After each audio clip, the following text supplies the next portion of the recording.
Hello, welcome to my channel. Today we are going to Dunhuang, where hopefully we'll learn more about the history of the Silk Road. Let's go.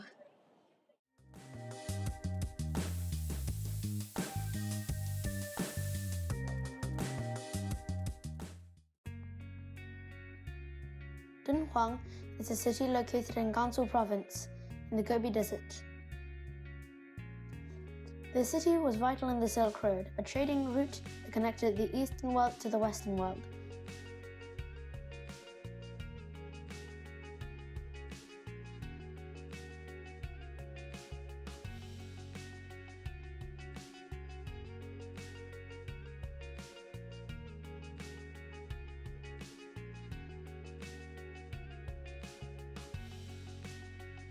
In Dunhuang, you can experience the diverse culture, have desert adventures, and see historical sites.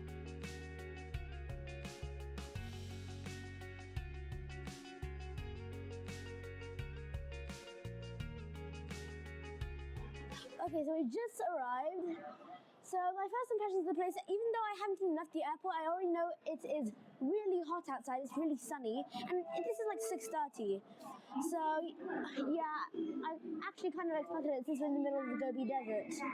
So I expect there to be lots of UV rays, so if you come here, I advise you bring lots of sunscreen. Okay, it's just been a few seconds since the last clip, but I just realized something. Going out to the airport, oh my god, I just felt like it's cold. The sun's still out, we're in the middle of a desert, and I feel cold. Well, I also kind of expected it because a desert usually gets unusually cold during the nighttime and then hot during the daytime, and we just came here during the evening, so yeah, that's kind of expected. So, yeah, you might actually want to bring a jacket if you come here, even though you're in the middle of the desert, actually.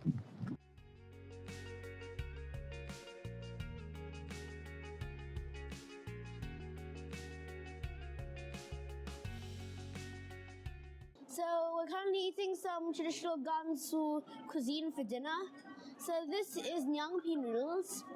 It's a type of steamed noodles with different spices such as garlic, sesame, and other stuff like that.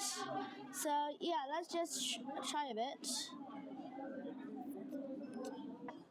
Okay, so this is what it looks like with the spices on. The spices I neglected. So I haven't actually tasted it because I already mentioned I didn't like spices. So Dad, rate it out of 10. 10. Great.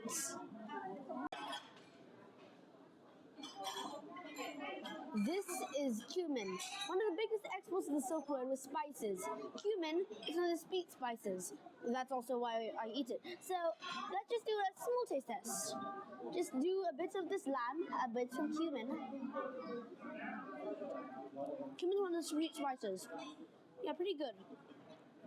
This was one of the main things traded on the Silk Road from Arabia, where spices flourished.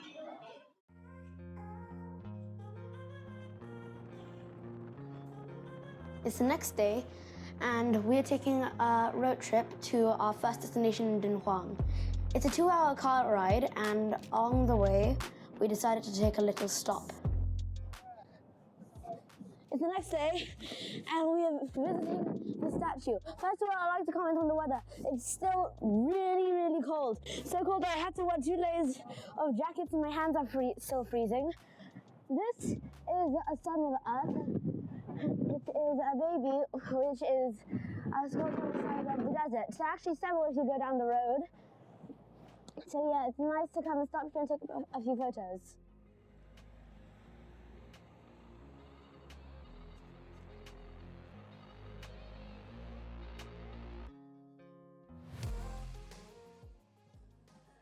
Another one of these sculptures is the sculpture of Emperor Huti, the founder of the Silk Road.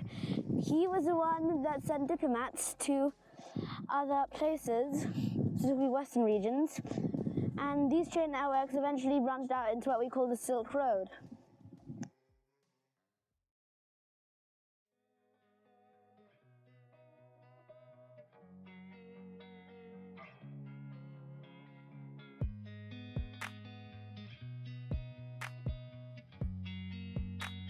Now we are at the Yulin Caves. Yulin meaning elm tree. Also sometimes referred to as the 10,000 Buddha Caves, the grottos are considered the sister to the Mogao Caves.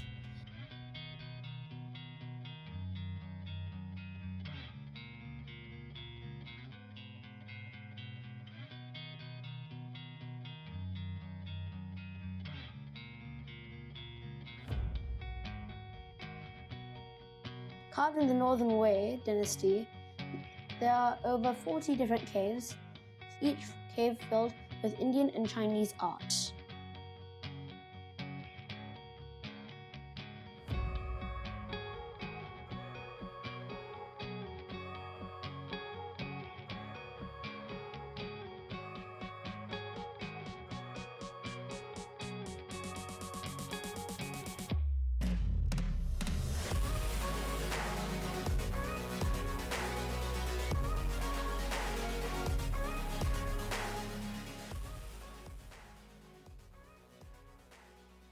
Unfortunately, we have no photography inside the caves because they're very strict about the rule that you're not allowed. So I'm sorry. Most of the caves were originally built in the Tang Dynasty, but a lot of the original Tang murals and all the wondrous Tang paintings and sculptures, they mostly faded away. So a lot of it was rebuilt in the Xia and Qing dynasty. There are around 43 caves, but I was only allowed to see 5. They're also very strict on that rule as well. So it's really good. I recommend going here a lot. Beside the Yulin Grottoes is the Yulin River. The Yulin River is a beautiful sight, and it's made even better inside the canyon.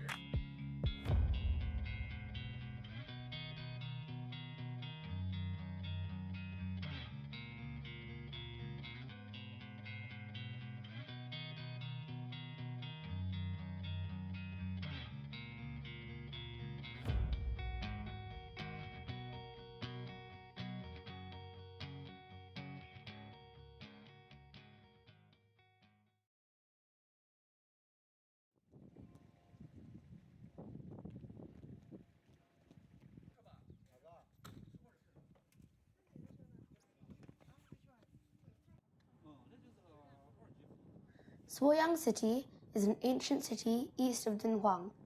It marked the border of ancient China during the Han Dynasty. Nowadays, the city is a ruin. However, some structures still stand. Most famously, Pt1 Temple, as well as the city storages and parts of the Great Wall of Han.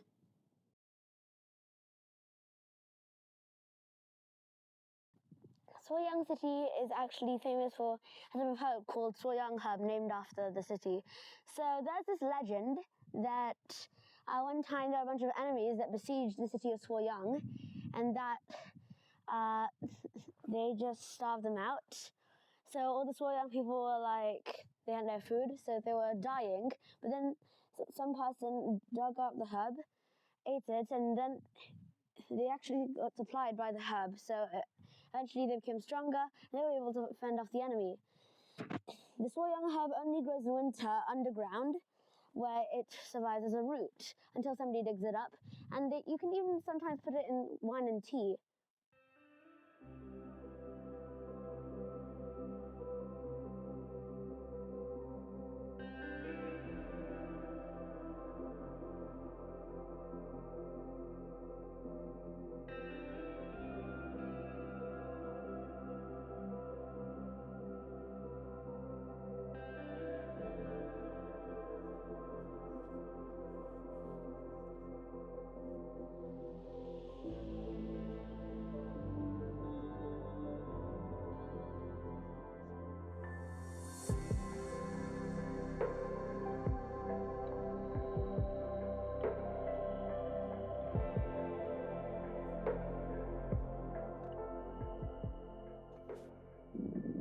That over there is Pt1 Temple, which commemorates a monk that came here with manuscripts of Buddhism. He was the real-life version of the monk from the famous ancient Chinese novel Journey to the West.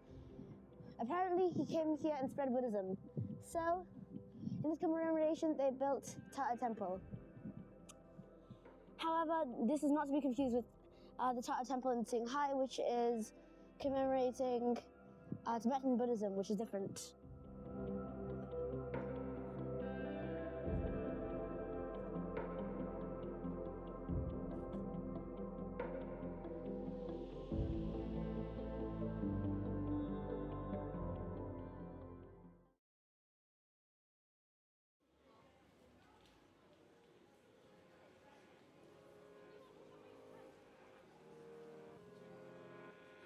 Dunhuang has a very popular night market. The market sells things like souvenirs, street food and snacks. I would highly recommend it as they sell many local delicacies such as lamb skewers, traditional noodles and dumplings. So here, people sell everything from fruits to souvenirs to spices. I know it's a bit bright right now, but it's early evening. Usually this could get late into the night because there's no actual schedule, there's no actual time where people arrive and people go. So yeah, it can get a bit crazy at sometimes.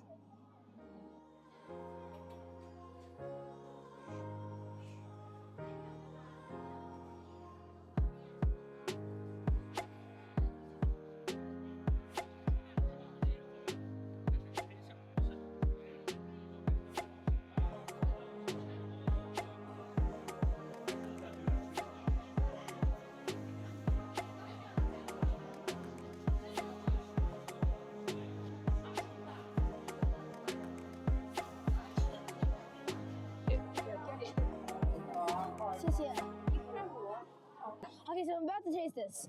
The scary thing is that I just ordered it from a random store and I have no idea what it is. I just know it's some kind of dessert. So here goes.